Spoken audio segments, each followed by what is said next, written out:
Evening my dear class 12th के प्यारे प्यारे बच्चों, welcome to your favourite channel of Guru Nanak academy and passion tutorials.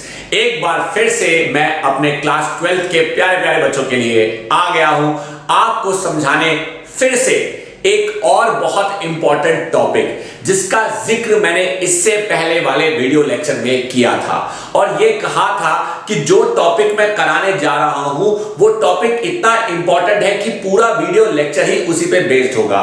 तो जो बच्चे लगातार मेरे क्लास 12 के वीडियोस देखते आ रहे हैं, यूनिट नंबर 3 को देख रहे हैं, उन्हें ये बात पता होगी कि ये वीडियो लेक्चर हमारी क्लास 12 की unit number 3 magnetic effects of electric current का 5वां वीडियो लेक्चर है। बिल्कुल सही, 5वां वीडियो लेक्चर, क्योंकि इससे पहले मैंने एम्पीयर सर्किटल लॉ को पार्ट 3 में शुरू किया था, पार्ट 4 में एप्लीकेशंस को कंटिन्यू किया और पार्ट 5 में भी एप्लीकेशन को कंटिन्यू करने जा रहा हूं। मैंने पार्ट 4 वीडियो लेक्चर में आपको बताया था कि एम्पीयर सर्किटल लॉ की हमारे सिलेबस में कुल मिलाकर 4 एप्लीकेशंस हैं, जिसमें पहली एप्लीकेशन पार्ट 4 वीडियो में बताई गई है, दूसरी एप्लीकेशन का ये पार्ट 5 वीडियो लेक्चर है और आखिरी 2 एप्लीकेशंस को मैं पार्ट 6 वीडियो लेक्चर में लेकर आऊंगा।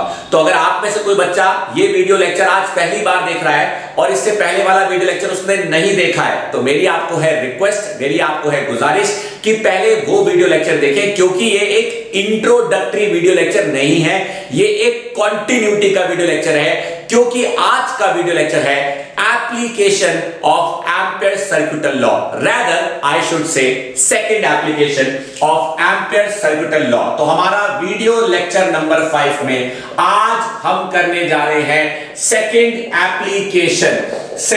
Application of ampere circuital law, यानी एम्पीयर सर्किटल लॉ की अगली एप्लीकेशन क्या कहती है और अगली एप्लीकेशन का नाम क्या है, ये हमें समझाने जा रहे हैं। हम करने जा रहे हैं to derive the expression of magnetic field. I repeat my sentence: to derive the expression of magnetic field due to a long circular cylinder carrying current I। यानी एक हमारे पास सिलेंडर है और वो सिलेंडर कुछ करंट कैरी कर रहा है और करंट कैरी कर रहा है I। हमें डिटरमाइन करनी है मैग्नेटिक फील्ड उस सिलेंडर के कारण यूजिंग क्या, यूजिंग एम्पीयर सर्किटल लॉ। बिल्कुल सही, एम्पीयर सर्किटल लॉ का इस्तेमाल करके ये डेरिवेशन करनी है। बोर्ड में करीब तो 5 मार्क्स की ये डेरिवेशन अवश्य पूछी जाती है। इंपॉर्टेंट डेरिवेशन है क्लास 12 के स्टूडेंट्स के लिए, इसलिए जो बताऊं, जो समझाऊं, सुनना। सबसे पहले let us consider, I repeat my sentence, let us consider a long cylinder of radius r such that its center lies along axis xy. Let I be the current passing through cylinder and let it be of uniform area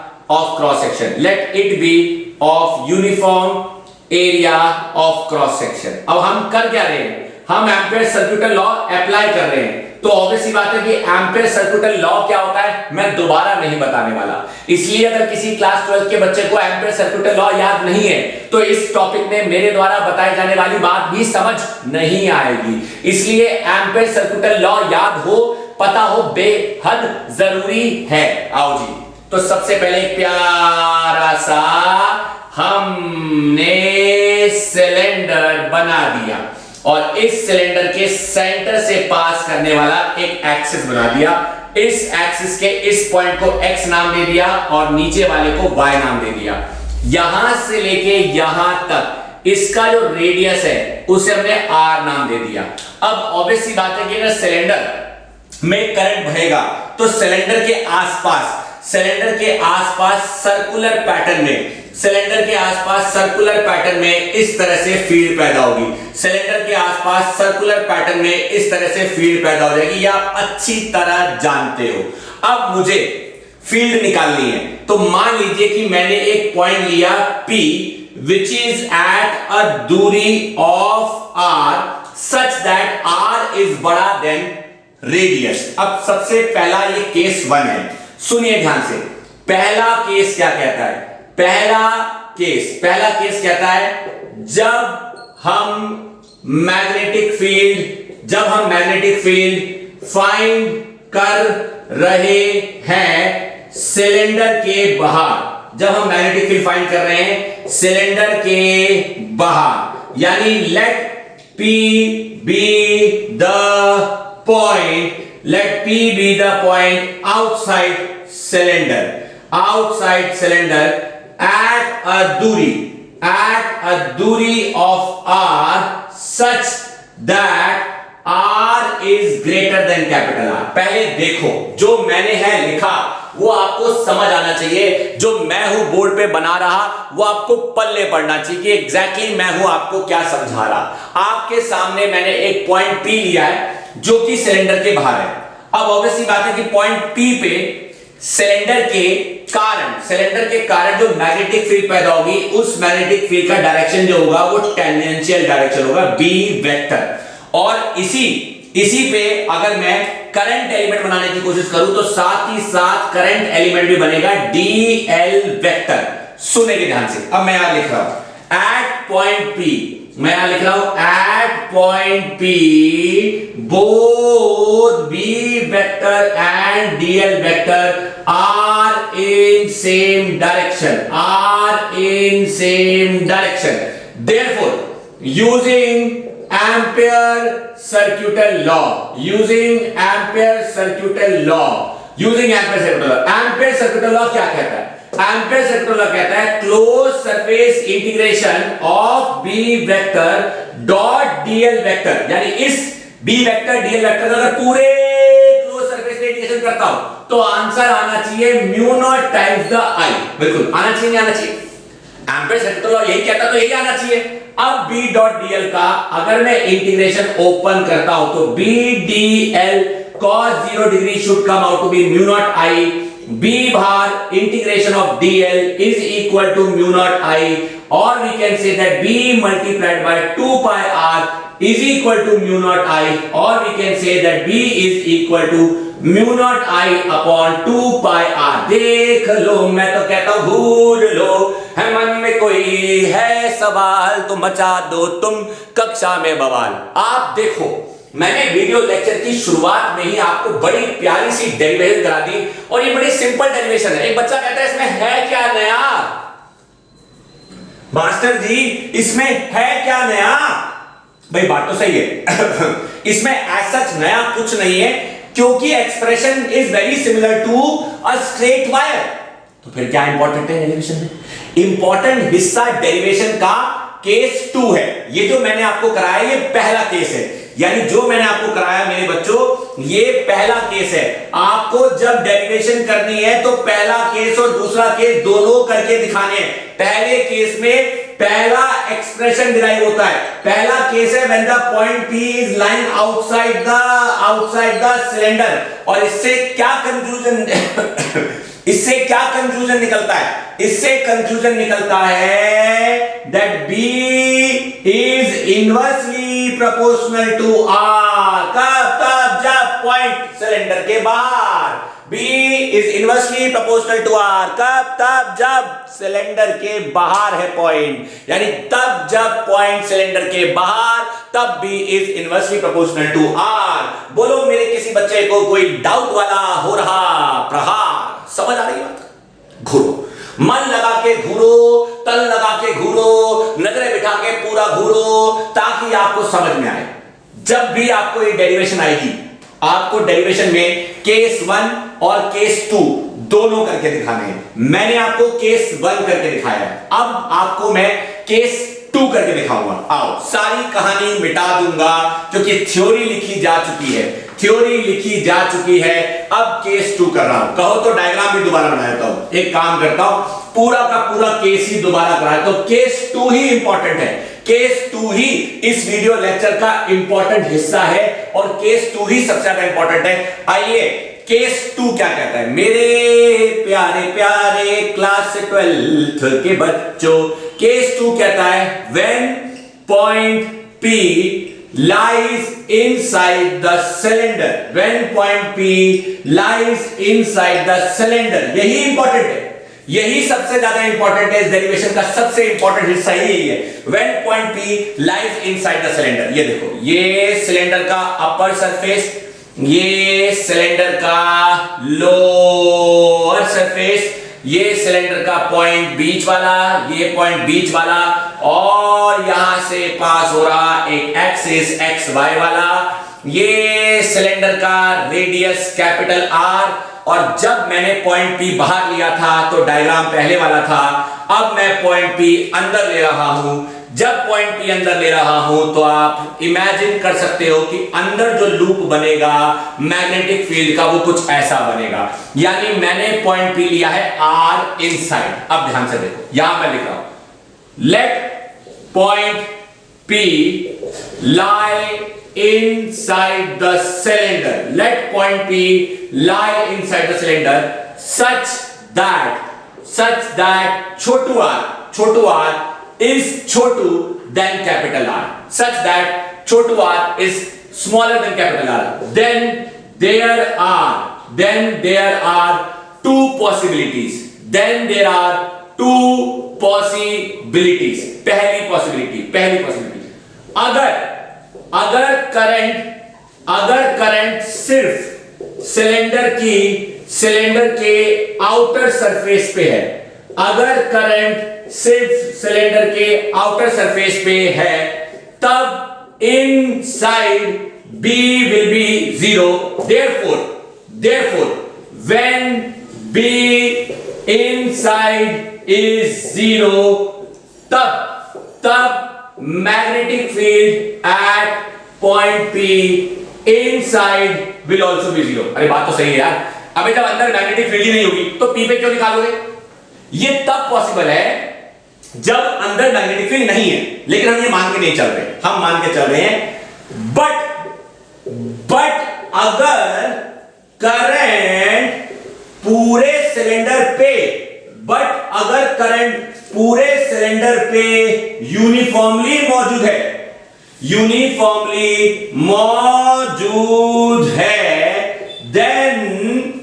then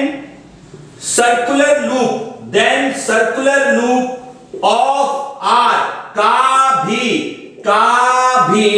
कुछ current होगा, circular loop of R का भी कुछ current होगा। एक बच्चा बोला मतलब ये मेरे प्यारे प्यारे बच्चों कि अगर आपका पॉइंट P यहां लाए करता है तो पॉइंट P यहां लाए करने का मतलब ये हुआ कि मैग्नेटिक फील्ड केवल इसी इलाके में लाए कर रही है, केवल इसी इलाके में लाए क्या कर रही है, हम डिटरमाइन यहां कर रहे हैं, हम केवल इस इलाके में मैग्नेटिक फील्ड डिटरमाइन कर रहे हैं। तो इस इलाके में, इस छोटे से इलाके में अगर हम मैग्नेटिक फील्ड डिटरमाइन कर रहे हैं तो इस छोटे से इलाके की मैग्नेटिक फील्ड इस लूप के अलोंग कितनी होगी, इस लूप के अलोंग कितनी होगी ये हमें नहीं पता।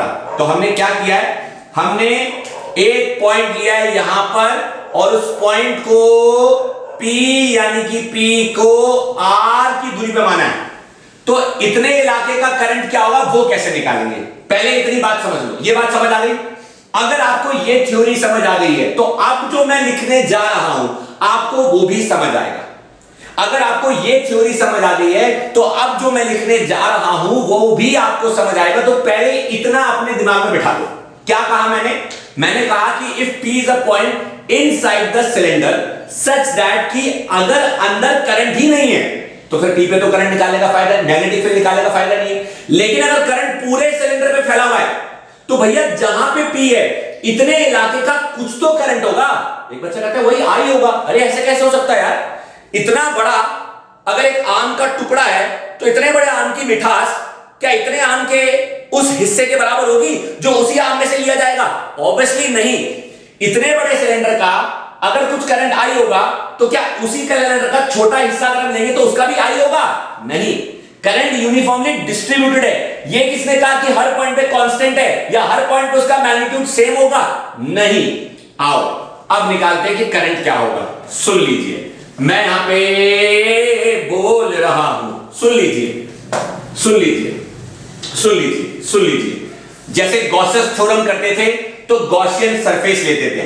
Here we have Amperian loop, here we have Amperian loop of radius छोटू r, ऑफ रेडियस छोटू r.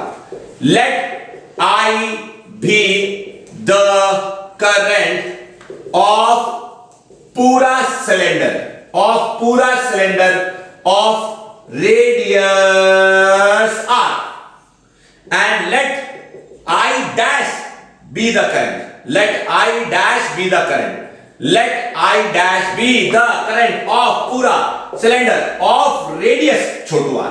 So therefore पाई r स्क्वायर का करंट अगर I, पाई r स्क्वायर का करंट कितना? I. So therefore pi r square का current will be I into pi r square upon pi r square. Cancel, cancel. So therefore नया वाला current I dash इस पुराना वाला current into r square बटा r square. पहले देखो, फिर घूरो, फिर समझो, फिर जानो, फिर पहचानो। आए मन में कोई सवाल मेरे बच्चों मचा दो बवाल। आए मन में कोई सवाल मेरे बच्चों मचा दो बवाल। हमें करंट मिल चुका है, हमें करंट मिल चुका है। अरे भैया जब इस हिस्से का करंट पता है तो इस हिस्से पे net magnetic field ampere circuit law से निकाल सकते हैं। कैसे? therefore net magnetic field can be written as closed surface integration of B का वेक्टर डॉट dl का vector is mu naught into mu r into I dash by I dash, क्योंकि इस loop का करंट I dash है। Why mu naught, वो तो फॉर्मूले का हिस्सा है। Then why mu r, क्योंकि याद करो जो ये अंदर वाला हिस्सा है ये सिलेंडर का हिस्सा है, ये वैक्यूम का हिस्सा नहीं है। और वैक्यूम की परमिएबिलिटी अलग होती है और मीडियम की परमिएबिलिटी अलग होती है। ये बात मैंने इससे पहले वाले वीडियो लेक्चर में भी समझाई थी और कहा था point to be noted below. Yes और नो? याद करो, मैंने आपको सिखाया था कि जब भी हम किसी ऐसे पॉइंट पे एम्पीयर सर्किट लॉ लगाते हैं जो पॉइंट किसी कंडक्टर का हिस्सा होता है तो उस पॉइंट पे Ampere circuit law is not just equal to mu not times the total current, rather it is equal to mu naught into mu r times the total current, where mu naught is the magnetic permeability of free space but mu r is the relative magnetic permeability of the medium where we are trying to find the magnetic field and I is the current. तो इतने हिस्से का current क्या है? I dash। तो मैंने लिख दिया। अगर लिख दिया तो सर जी थोड़ी सी जगह बनाते हैं और जगह बनाकर मैं लिख सकता हूं। तो here we have ampere loop of radius r and let I be the current of पूरा radius r, so let I dash be the current of the छोटा radius r। ठीक है जी? और फिर हमने कर लिया तो पाई r स्क्वायर का करंट I, ये बड़ी बात मैंने दोबारा लिख दी। आओ इसी को लिख रहा हूं। तो close surface integration of b का वेक्टर डॉट dl का vector is equal to mu not into mu r into I dash. तो close surface integration of b dl cos 0 mu not into mu r into I dash तेरी value I into r square बटा r square. तो मेरे पास आ गया b into close surface integration of dl is mu not mu r into I into r square बटा capital R square. तो b multiplied by 2 pi capital R, 2 pi capital are, क्योंकि पूरा DL का 2 पाई आर बनेगा ना। ध्यान से देखो, ये ध्यान से देखो, इसका जो हमारे पास पूरा का पूरा रेडियस है वो कितना है आर, तो इस पूरे लूप की जो लेंथ है वो 2 पाई छोटू आर बनेगी। तो 2 पाई छोटू r is equal to mu not multiplied by mu r multiplied by I into r का स्क्वायर बटा आर का स्क्वायर। अब ध्यान से देखो, बहुत ध्यान से देखो, बहुत ध्यान से देखो, ये आर से ये आर कैंसिल, तो b comes out to be mu not mu are I into R बटा 2 पाई इंटू आर स्क्वायर। पहले देखो फिर मैं कहता हूं कि घूरो, कितना प्यारा एक्सप्रेशन है। पहले इस एक्सप्रेशन को घूरो, mu not mu are I into छोटू are divided by 2 pi capital R square. मैं कहता हूं पहले देखो कितना प्यारा एक्सप्रेशन है। इस एक्सप्रेशन को घूरो, क्या पता चलता है इससे, क्या पता चलता है इससे, क्या पता चलता है इससे? साफ साफ पता चल रहा है। एक बच्चा कहते हैं क्या पता चल रहा है? अरे सब कुछ देखो, constant constant constant constant constant और कांस्टेंट। कौन बदला? आर। पहले आर बाहर था, अभी आर अंदर है। और अभी पता चल रहा है, अभी पता चल रहा है कि B is directly proportional to R. कब? तब जब आर अंदर। B is directly proportional to R. कब? तब जब आर अंदर। देखो मेरे प्यारे प्यारे बच्चों, कॉन्सेप्ट की क्लैरिटी करो। B is directly proportional to R आया। पहले क्या हुआ था?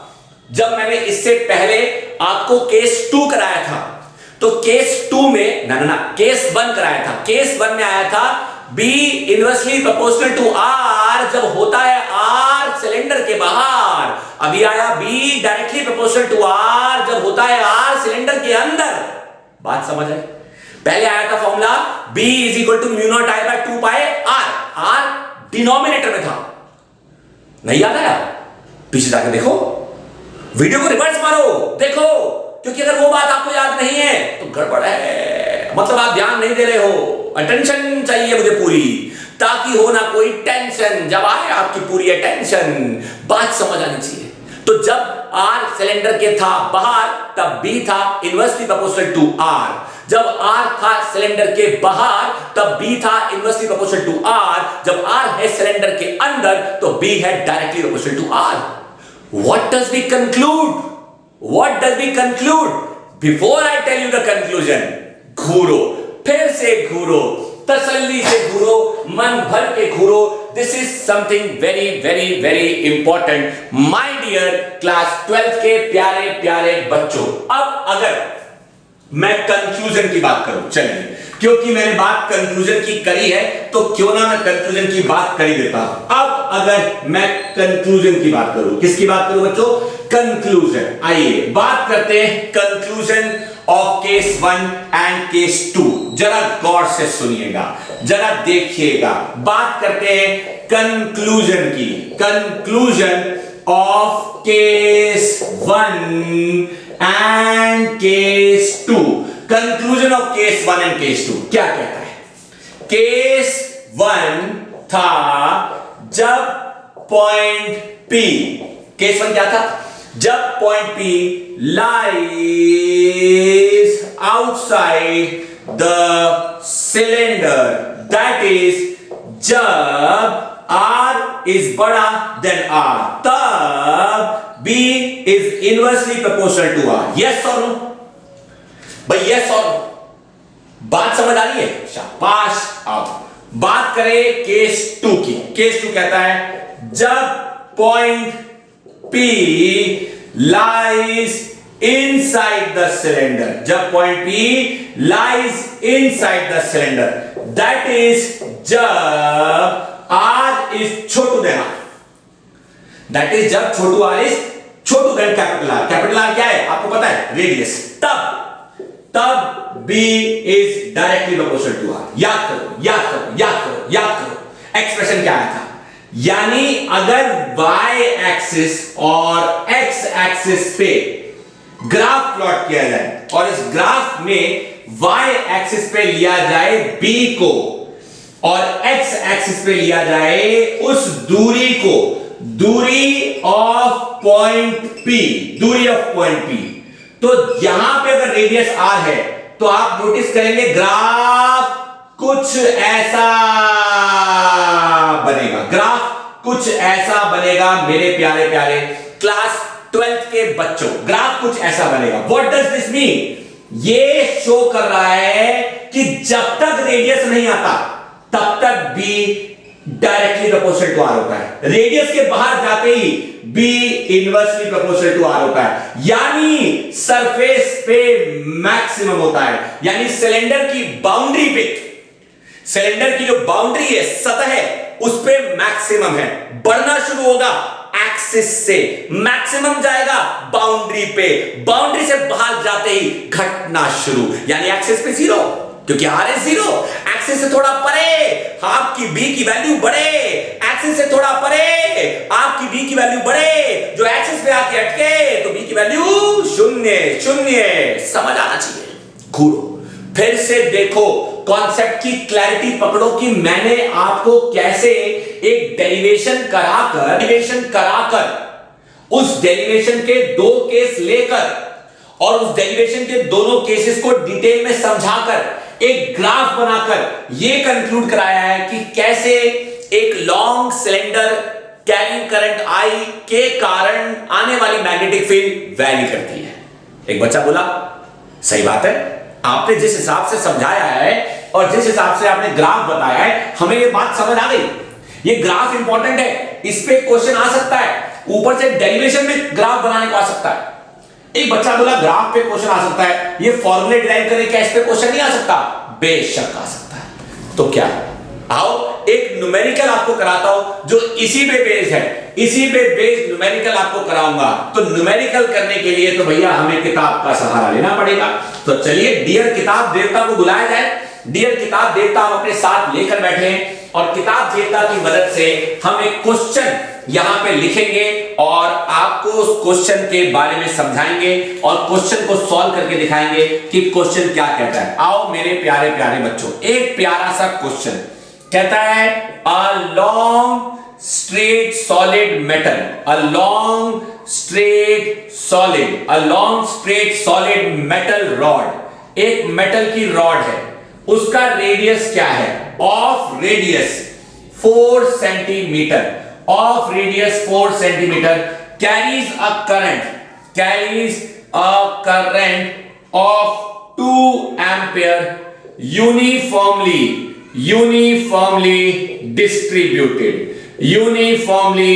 distributed over its cross section, uniformly distributed over cross section. इसका मतलब जानते हो क्या है? इसका मतलब यह है कि करंट सिर्फ सतह पे नहीं, इसका मतलब यह कि करंट पूरे सिलेंडर में फैला हुआ है, uniformly over it's cross section. Question ने कहा है find the magnetic field induction at a distance of 3 centimeter, at a distance of 3 centimeter from the axis of wire, at a distance of 3 centimeter from the axis of wire। मेरी आपको suggestion है कि मैं आपको 10 second देता हूं, पहले आप क्वेश्चन घूरो, अपना दिमाग लगाओ। मान लेते हैं कि आपका दिमाग नहीं लगा, तब जाके मैं आप लोगों की मदद करूंगा, तब जाके मैं आप लोगों को समझाऊंगा कि एग्जैक्टली ये क्वेश्चन क्या है कहना चाह रहा, तब जाके आपको समझ आएगा। देखो हम लोग ऑलरेडी डेरिवेशन वैसे भी कर चुके हैं, लेकिन एक बार को मैंने आपको डेरिवेशन नहीं कराई होती, मान लेते हैं डेरिवेशन नहीं कराई, तो हम क्या करते हैं, हम यहां पे कहेंगे सॉल्यूशन। देखो a long straight solid metal rod, यानी हमारे पास एक मेटल रॉड है, ठीक है जी, एक लॉन्ग स्ट्रेट मेटल रॉड है, ठीक है जी, ऑफ रेडियस 4 सेंटीमीटर, यानी यहां से लेके यहां तक उस रॉड का रेडियस 4 सेंटीमीटर है, capital R, carries a current of 2 ampere, uniformly distributed, find the magnetic field at a distance of 3 centimeter from the axis of wire। तो let us say कि एक्सिस से 3 सेंटीमीटर का point ये रहा, तो अगर axis से 3 सेंटीमीटर का पॉइंट ये रहा, तो 3 सेंटीमीटर का करंट क्या है? 3 सेंटीमीटर वाले दायरे का करंट तो नहीं पता, करंट तो नहीं पता, 4 सेंटीमीटर वाले दायरे का, 4 सेंटीमीटर वाले दायरे का करंट हमें पता है 2 एम्पियर।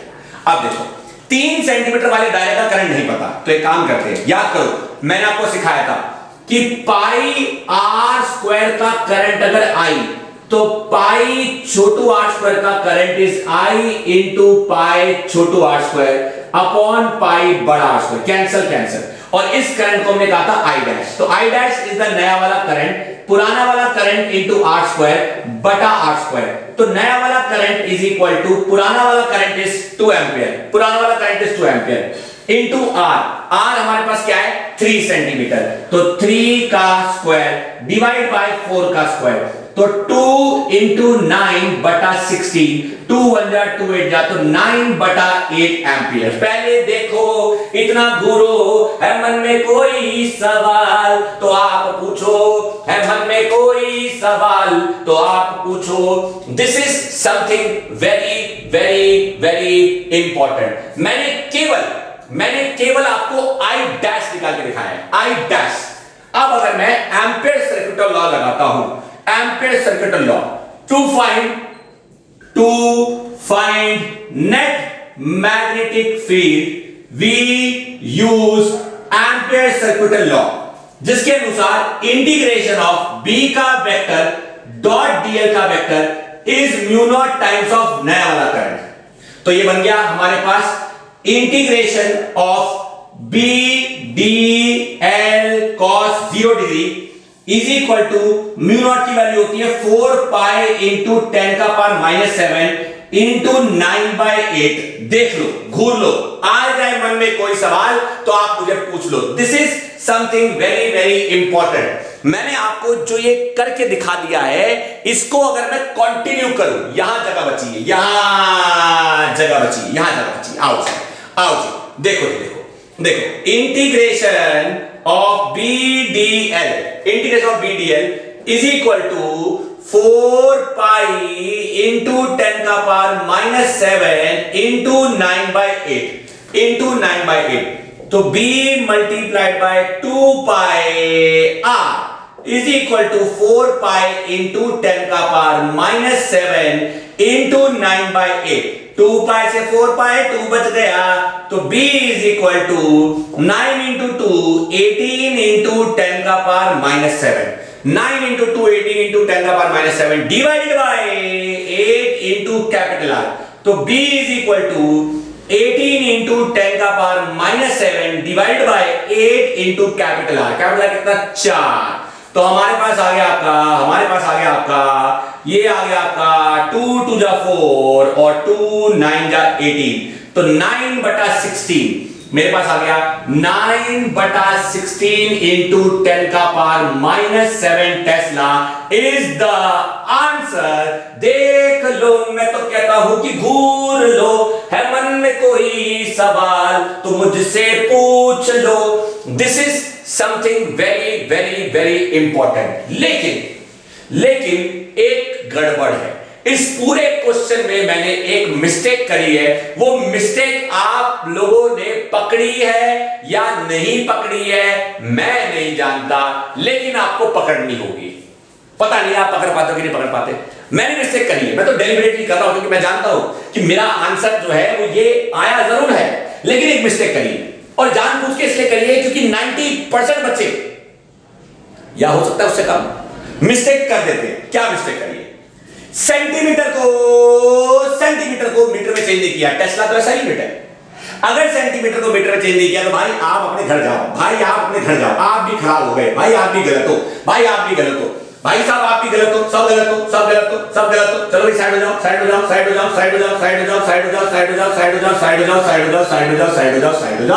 अब मैं आपको करके दिखाता हूं कि क्वेश्चन एक्चुअली में करना कैसे था।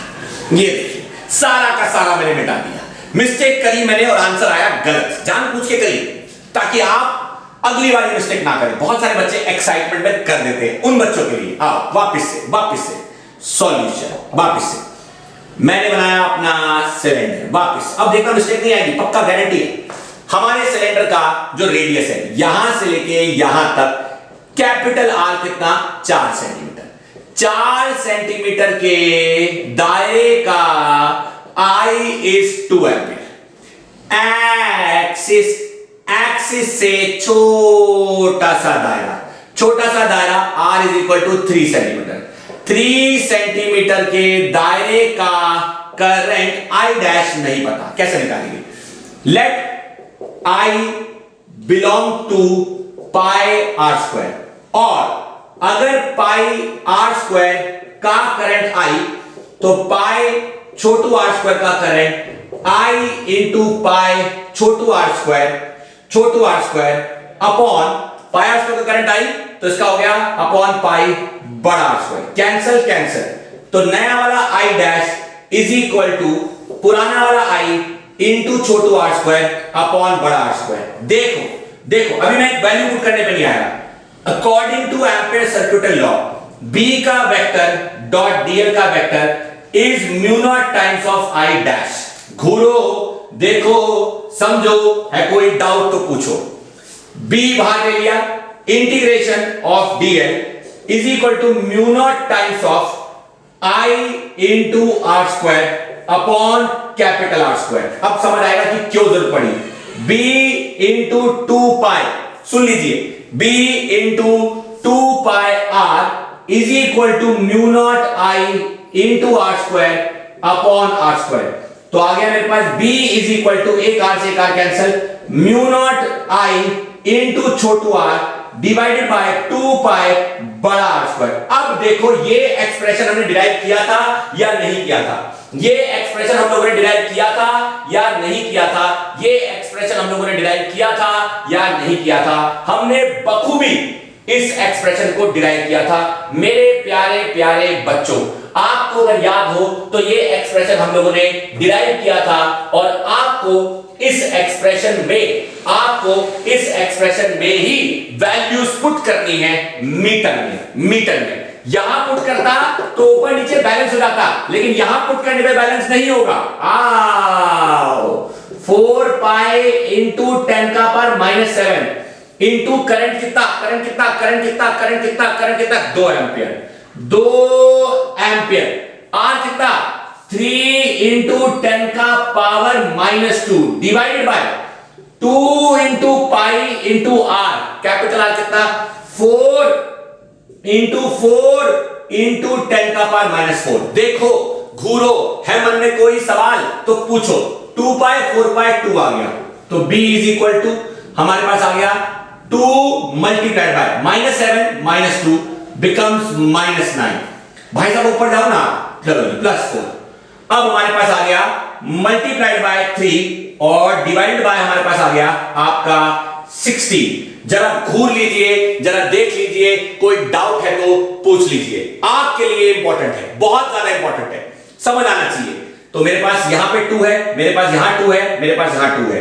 क्योंकि यहां 2 है तो 2 2 जा 4, 4 3 जा 12, तो 2 ये वाला आ गया, -7 और -2 -9, ऊपर गया +4 इंटू 3 इंटू 2 और डिवाइडेड बाय 16 ऊपर चला गया, तो 2 3 जा 6 2 जा 12 आ गया। लो जी, तो मेरे पास आ गया B इज इक्वल टू 12 बटा 16 इंटू 10 का पावर -5। जरा घूरो, एक बार देखो, है कोई डाउट तो मुझसे पूछो, बहुत प्यारा क्वेश्चन। 3 4 जा ना 4 3 जा 4 जा, तो B comes out to be 0.75 into 10 का पावर -5 और द आंसर इज 7.5 into 10 का पावर -6 टेस्ला। घूरो मेरे प्यारे प्यारे बच्चों, मेरे प्यारे प्यारे बच्चों, क्लास 12 के बच्चों, घूरो, देखो, समझो, जानो, मन में कोई सवाल मुझको पहचानो, मन में कोई सवाल मुझको पूछो। बहुत ही प्यारा न्यूमेरिकल को करने में टाइम जरूर लगा है, लेकिन स्टेप बाय स्टेप समझाया है। बहुत ही प्यारा क्वेश्चन है, बहुत ही प्यारा न्यूमेरिकल था। हालांकि 1 मिनट में हो सकता था, लेकिन मैंने जानबूझ के एक डेलिब्रेट मिस्टेक करी। पहले सेंटीमीटर को मीटर में चेंज नहीं किया, उसके बाद आपके दिमाग में यह बिठाया कि कितना जरूरी है सेंटीमीटर को मीटर में चेंज करना, फिर जाके क्वेश्चन आपको मैंने करके दिखाया। आई होप मेरे प्यारे प्यारे बच्चों को ये समझ आया। Good my dear class 12th के बच्चों, with this I wrap up, with this I finish, with this I announce the khatma of the second application of Ampere circuital law। लेकर आऊंगा आखिरी video lecture unit 3 magnetic aperture electric current के part 1 topic का। बहुत बड़ी unit है, बहुत बड़ी यूनिट है। कम से कम 15 16 17 20 वीडियो लेक्चर जाएंगे पूरी यूनिट के मिलाकर कहूं तो इतना तो जाएगा बच्चों। अभी तो गिनती का कौन सा लेक्चर चल रहा है? 5वां लेक्चर चल रहा है। आई होप आपको समझ आ रहा है। So with this I announce the wrap up of this particular video lecture. मेरी आपको है छोटी सी सजेशन कि आप बुक खोल के एक बार वेरीफाई करो, चेक करो क्या कराया है, क्या समझाया है, क्या पकाया है, पूरा समझो और अपने दिमाग में इनकी रिटन प्रैक्टिस करो। तब जाके आप तैयार होंगे बोर्ड के एग्जाम के लिए। सो माय डियर क्लास 12 के स्टूडेंट्स, इस वीडियो लेक्चर को अपने दोस्तों के साथ, साथियों के साथ शेयर करना ना भूलें। बहुत जल्द लौट कर आऊंगा वीडियो लेक्चर नंबर 6 लेके, जिसमें मैं आपको कराऊंगा the derivation of magnetic field due to a solenoid and toroid on the basis of Ampere circuital law. आपने अपना कीमती वक्त दिया, उसके लिए thank you my dear class 12 के बच्चों। Thank you.